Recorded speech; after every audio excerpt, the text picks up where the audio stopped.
বারবার কেন চোট লাগে, বারবার কেন হয়?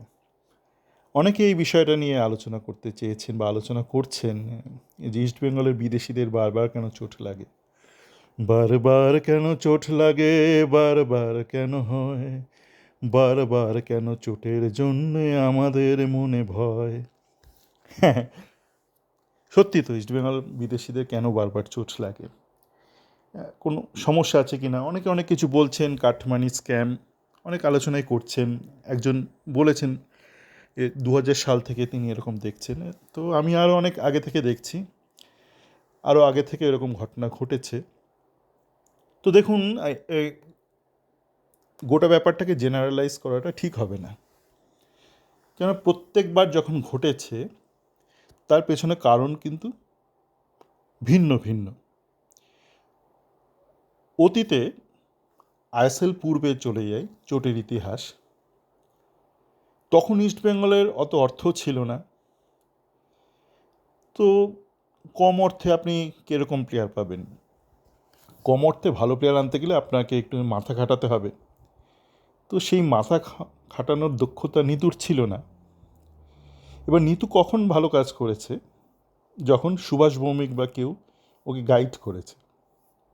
যখন সুভাষ ভৌমিক চলে গেল, তখন নিতু অন্যের ওপর নির্ভরশীল হয়ে গেল। তখন ওই কম পয়সায় চোটগ্রস্ত বিদেশিদের এনেছে, কখনো ব্রাজিল থেকে এনেছে, কখনো অ্যালান গাওকে এনেছে যার নার্ভের প্রবলেম ছিল। তো সেই সময়ও কিন্তু কিছু কিছু ব্যক্তি যেমন আলেমাও চার্চিল খোঁজ খবর নিয়ে একই কম বাজেটে বা আরও কম বাজেটে ভালো বিদেশি আনতো। তো এই সমস্যাটা কিন্তু নতুন নয়, মানে কিন্তু ওই যে যেটা বলছিলাম, গোটা ব্যাপারটাকে জেনারেলাইজ করা ঠিক হবে না। আপনাদের এখন চিন্তা হচ্ছে আইএসএলের সময় যে বিদেশিরা আসছে চোট নিয়ে, তো সেখানেও কিন্তু ওই ব্ল্যাঙ্কেট আপনি নিতুকে দোষ দিতে পারবেন না। তার কারণ প্রথম দিকে তো শ্রী সিমেন্টের তত্ত্বাবধানে টিম হয়েছে প্রথম 2 বছর, সেখানে নিতুদের কাছে ঘেঁষতে দিত না। তো সেখানে শ্রী সিমেন্ট কী করেছে, এক ব্যক্তিকে দায়িত্ব দিয়েছিলেন, তিনি অবশ্যই নিজের দক্ষতার প্রদর্শন করতে পারেনি, বা হয়তো তিনি দক্ষ ছিলেন না। তো সেখানে কতটা দক্ষতার অভাব, কতটা কম্প্রোমাইজড প্রসেস আমরা জানি না। প্রথম 2 বছর এই সমস্যাটা তো হয়েছে। তো তারপরে যখন আপনার ইমামি এলো, তারপরে যে ঘটনাগুলো ঘটেছে সেগুলোর ওপর আপনার সত্যি হাত নেই। কারণ আপনি যদি দেখেন এসিএল ইনজুরি, সেটা নিয়ে আমি অনেক দিন আলোচনা করেছি। আমার সতীর্থ ইস্টবেঙ্গল ফ্যান আছেন যিনি ইউএসএতে থাকেন, তার সাথে ব্যক্তিগত স্তরে অনেক আলোচনা করেছি। আমি ব্যক্তিগতভাবে খুঁজেছি সায়েন্টিফিক লিটারেচার পেপার, আপনারা নিজেরাও খুঁজে দেখতে পারেন। পাবমেটে চলে যাবেন, PUBMED, পাবমেটে চলে যাবেন, বা গুগল স্কলারে গিয়ে খুঁজবেন এসসিএল ইনজুরি নিয়ে, বেশ কিছু আর্টিকেল আপনারা পাবেন। সেখানে লেখা আছে যে সফট ইনজুরি টাইপ, বেসিক্যালি মানে এমন নয় যে বিশাল জোরে একটা ধাক্কা লাগলো তারপরে এসসিএল হয়। দেখা গেছে যে সাডেন মুভমেন্ট হলো, আপনি হয়তো ঘরে বসে আপনি ট্রেনিং করছেন, আপনার এসসিএল হয়ে গেল। জাস্ট ফিজিক্যাল এক্সারসাইজ করছেন, আপনার কিছু ডাইরেকশন চেঞ্জ হয়েছে আপনার মুভমেন্টে, আপনার এসসিএল হয়ে গেল। আপনারা যদি মনে করেন এই যাদের চোটগুলো লিখেছে, জর্ডান এলসের, মাধিতালাল, তার পরবর্তীকালে আমাদের এই হিজাজি মেহের, এদের কারো কিন্তু কোনো কন্ট্যাক্ট ইনজুরি হয়নি, মানে হঠাৎ করে খেলতে খেলতে। এবং এইটা কিন্তু মানে শুধু ইস্টবেঙ্গলের হচ্ছে তা নয়, আপনার মোহনবাগানে দেখুন, জনি কাউকর হলো, তিরির হলো, তারপর আপনার মোহনবাগানের অনেকগুলো ওই যে ভালো ভালো প্লেয়ারেরও হয়েছে, ইন্ডিয়ান প্লেয়ারদের হয়েছে, দামি প্লেয়ারদের। তো এইটা নিয়ে কেউ জানে না ঠিক কেন হচ্ছে, এসএল ইঞ্জুরিগুলো কেন হচ্ছে কেউ জানে না। তো আপনি যতই পরিকল্পনা করুন না কেন, আজকের দিনে দাঁড়িয়ে কিছু ইঞ্জুরি আছে যেগুলো হবে, মানে সেটা লাক ফ্যাক্টর বা ব্যাড লাক ফ্যাক্টর। তো আপনি যেটা করতে পারেন, আপনার হাতে কি রয়েছে? আপনার হাতে রয়েছে যে পরিকল্পনা, যে এইটা হতে পারে, কতটা হতে পারে, 6টা বিদেশির মধ্যে 6টাই কি হতে পারে, সেটা এক্সট্রিম ফর্ম, কিন্তু আপনাকে ধরে নিতে হবে, একটা হিসেব করতে হবে যে আমার 6জনের মধ্যে 1-2জনের হতেই পারে বিদেশি। এসসিএল বা অন্য কোনো ইনজুরি, ধরুন কন্ট্যাক্ট ইনজুরি হলো, হতেই পারে। তো তার জন্য আপনাকে পরিকল্পনা করতে হবে, যেটা অতীতে হতো না। যে একটা পরিকল্পনা মানে কি, আপনি ভাবলেন যে এটা হতে পারে এবং সেই ভাবনাটাকে আপনাকে সঙ্গ দিতে হবে বা সাপোর্ট করতে হবে, তার জন্য ফান্ড রেখে দিতে হবে, যেটা কন্টিনজেন্সি ফান্ড বলে। আপনি একটা প্ল্যানিং করলেন, কন্টিনজেন্সি প্ল্যানিং করলেন, কিন্তু ফান্ড রাখলেন না, তো মানেটা কি? অর্থহীন না? সেই প্ল্যানিংয়ের পরিকল্পনা আছে, কিন্তু সেই পরিকল্পনাটাকে বাস্তবায়িত করার জন্য অর্থ নেই, পর্যাপ্ত অর্থ নেই, সেটাও ফালতু পরিকল্পনা হয়ে গেল। তো আপনাকে পরিকল্পনা করতে হবে, আর সেটা পরিকল্পনাটাকে বাস্তবায়িত করার জন্য আপনাকে যথাযথ অর্থ রাখতে হবে, মজুদ অর্থ রাখতে হবে।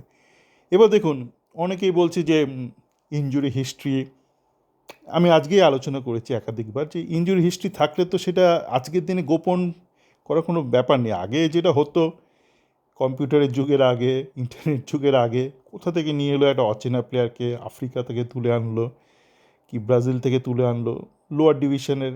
আজকের দিনে তো আপনি নিজেই দেখতে পাচ্ছেন, আপনি নিজে ট্রান্সফার মার্ট খুললে অন্তত ইস্টবেঙ্গল যে ধরনের বিদেশিদের আনে তাদের ডেটা রয়েছে।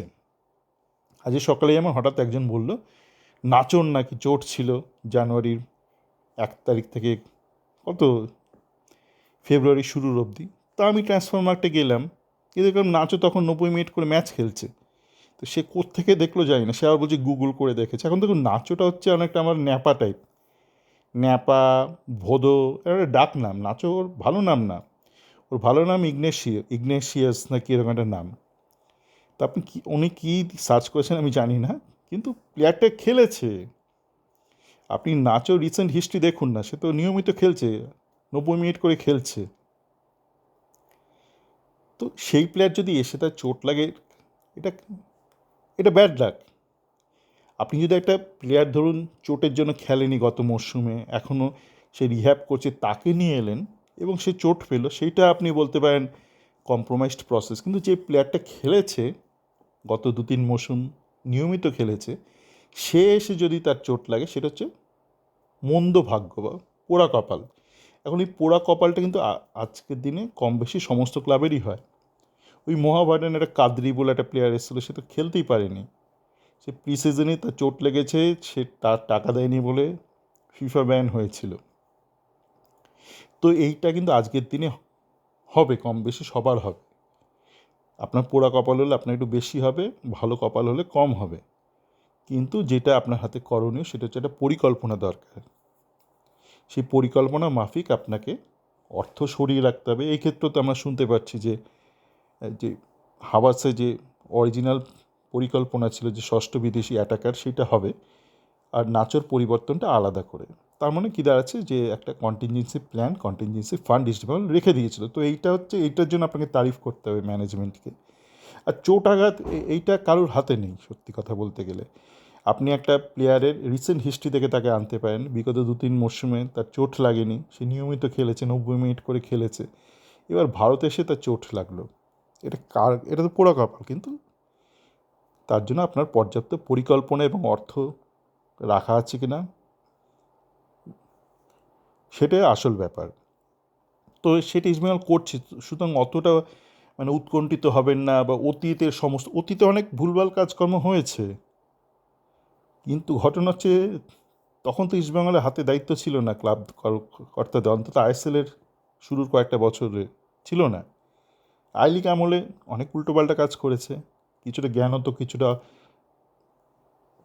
হয়তো কম্প্রোমাইজড প্রসেস হতেই পারে, কিছুটা কম্প্রোমাইজড, কিছুটা অশিক্ষার লক্ষণ। তো এই মুহূর্তে কিন্তু কেউ বলতে পারবে না যে আমার স্কোয়াডে কারো চোট লাগবে না। যেটা দরকার, কন্টিনজেন্সি প্ল্যান, কন্টিনজেন্সি ফান্ড, সেটা রয়েছে, সুতরাং অত ভাববেন না, দেখা যাক কী হয়।